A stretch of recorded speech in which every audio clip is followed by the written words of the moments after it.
mendukung FPI? Silakan. Saya dekat dengan semua organisasi yang ada di Jakarta, baik yang berbasis. Dan saya ingin garis bawahi, pemilik kekuasaan di Republik ini adalah rakyat. Jadi ini tidak sedang Hidup Anda jangan cuma berani di sosmed, di samping orangnya langsung. Baik Pak Anies, kita akan ada beberapa segmen untuk desak Anies. Kita langsung masuk ke segmen yang pertama. Segmen pertama adalah segmen di mana NIS sering dikaitkan dengan FPI. Masya Allah, baru mulai udah langsung begini. Gak bisa bikin MC santai gitu Pak. Tegang, Pak Anies tegang, saya juga ikut tegang gitu. Saya ulang Pak Anies sering dikaitkan dengan FPI dan punya kedekatan dengan HRS. Apakah Pak Anies mendukung FPI? Silakan. Saya dekat dengan semua organisasi yang ada di Jakarta, baik yang berbasis agama Islam, Kristen, Hindu, Buddha, semua saya jangkau. Dan ketika periode kampanye 2016-2017, saya mengunjungi tokoh-tokoh agama semua. Tetapi hanya kunjungan ke FPI yang menjadi berita yang luar biasa besar.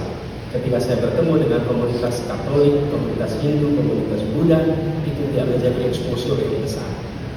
Yang kedua, ketika saya bertugas di Jakarta, saya mendukung semua organisasi yang memiliki legalitas dari pemerintah DKI Jakarta. Bukan saya pribadi, tapi gubernur.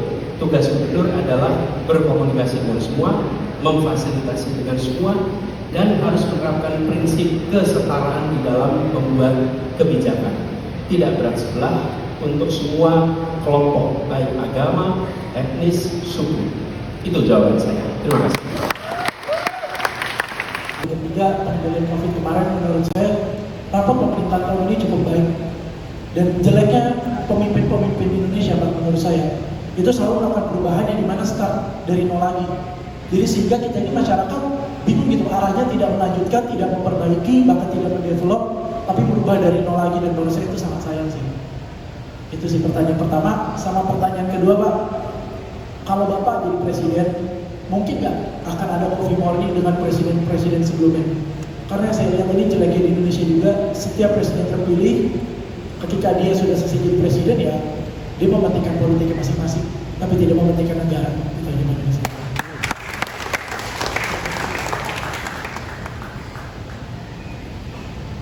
Saya rasa kesempurnaan itu hanya milik Tuhan. Dan kita tidak berhak mengklaim sempurna. Akan selalu ada ruang untuk perbaikan, perubahan. Dan jawaban paling sederhana adalah sektor-sektor yang sangat mendasar kepada kebutuhan publik, itulah agenda perubahan yang paling utama. Di mana? Sektor pertanian, sektor peternakan, sektor perkebunan, sektor perikanan. Di empat itu, sampai dengan hari ini pupuk terus-menerus menjadi masalah. Harga pangan di rumah-rumah masih terus mahal. Bicara tentang peternakan menengah kecil berguguran, berjatuhan. Bicara tentang perikanan, tanya kepada para nelayan, bagaimana kondisi hidupnya? Berat sekali. Bicara tentang perkebunan, sama. Tata niaga di sana belum tersentuh. Bila kita ingin harga lebih mahal dan tetap mahal, kebutuhan pokok yang tetap tertinggi, kemudian pasokan tertinggi, maka tidak ada perubahan. Tapi bila itu yang lebih murah, maka izinkan kami melakukan perubahan untuk aspek itu. Coffee morning, tentu saja sangat terbuka, sangat memungkinkan, dan itu harus dikerjakan. Yang penting yang mau diundang datang.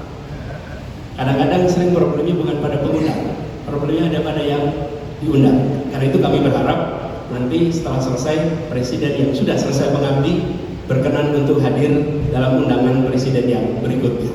Terima kasih. Saran dari saya Pak, selain presiden Republik Indonesia juga coffee morning juga dengan presiden FIFA Pak, untuk mengklarifikasi semua polemik yang terjadi ya Pak. Kalau FIFA sih malah friendly kelihatannya. Iya, friendly. Nanti kita undang ketua PSSI juga. Si paling berani. Gokil. Oke, berikutnya. tadi satu, tapi saya izin tiga Pak Anies. Satu mas, satu. Yang pertama, ini soal bergaining.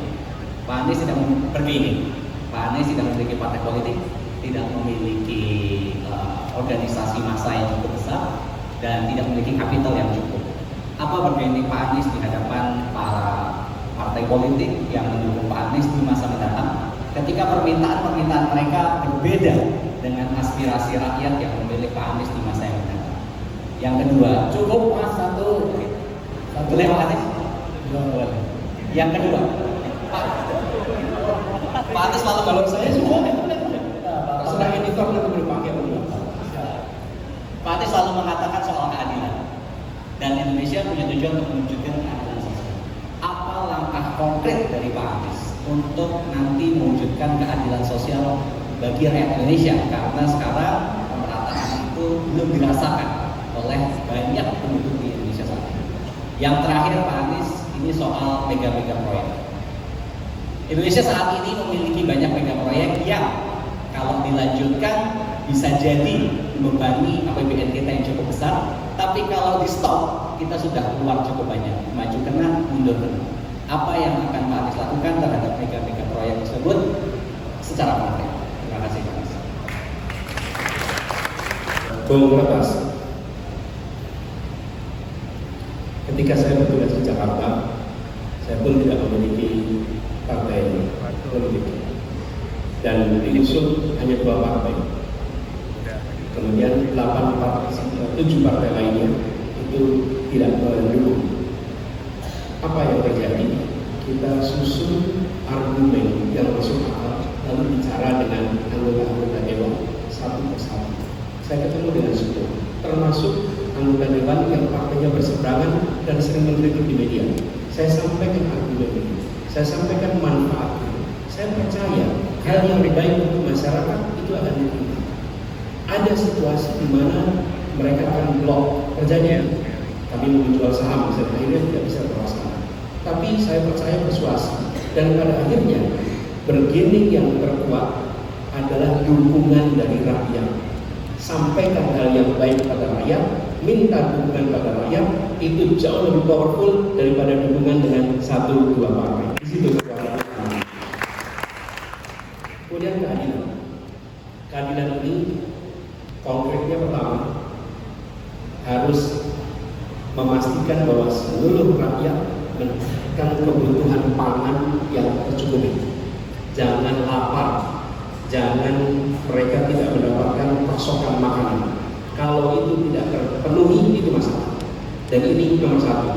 Bagaimana pangan itu berkeadilan, yang memproduksi sampai mengkonsumsi, itu nomor 1. Yang kedua, sehat.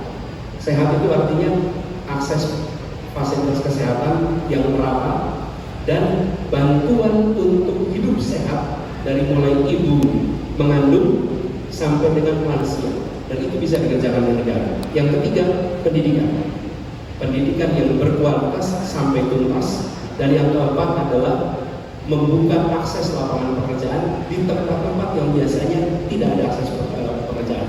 Di situ konsep keadilan dilaksanakan. Terakhir, soal mega proyek.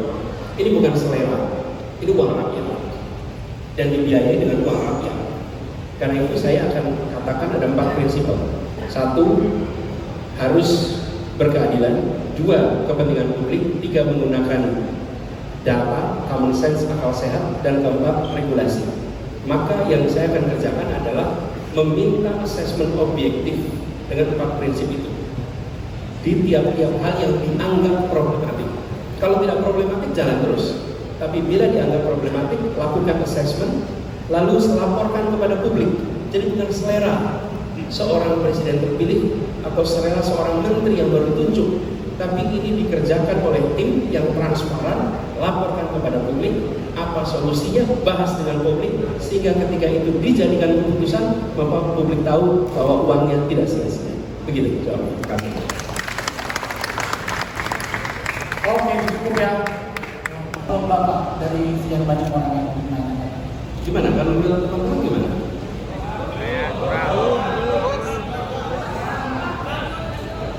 Lanjut, paling lanjut.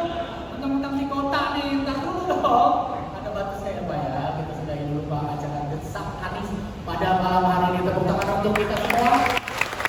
Sudah 2 segmen, sudah lebih dari 10 pertanyaan. Bapak Anies telah menjawab dengan lugas, telah mengklarifikasi apa yang ada di kepala kita selama ini, apa yang menjadi kegelisahan kita sebagai anak muda, apa yang menjadi keresahan kita sebagai anak muda, langsung dijawab dengan lugas dan diklarifikasi oleh Pak Anies Baswedan. Nah, sekarang kita kasih kesempatan untuk Bapak. Sekarang saya kan tadi sudah ngomong terus nih Pak, kata Bapak. Nah, saya berhenti ngomong. Silakan Bapak mau ngomong apa, dan nggak saya kasih timer. Itu masih kasih timer. Ya, tapi jangan banyak-banyak juga. Silakan tepuk tangan untuk Pak Anies Baswedan. Terima kasih teman-teman semua yang sudah ikut hadir di sini untuk memberikan pertanyaan. Kita berada di Jakarta, sebentar lagi akan merasakan peringatan kemerdekaan ke-78.